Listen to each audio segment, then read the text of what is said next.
hindi po yung paraan ng pagkamatay ang magdidetermine kung saan pupunta yung espiritu o yung kaluluwa mo.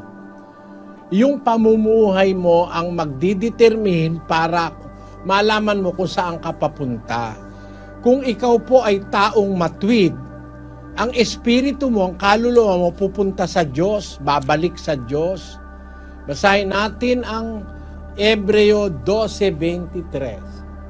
Sa pangkalahatang pulong at iglesia ng mga panganay na nangatatala sa langit at sa Diyos na hukom ng lahat at mga espiritu ng mga taong ganap na pinasakdal. Yun hong mga espiritu ng ganap na tao, yung mga taong mabubuting sumusunod sa Diyos, yun po ay nasa Diyos. Pero yun pong mga taong suwail, di sumusunod sa Diyos, hindi po pumupunta sa langit ang espiritu ng mga yon. Ang mga espiritu nila nakabilanggo.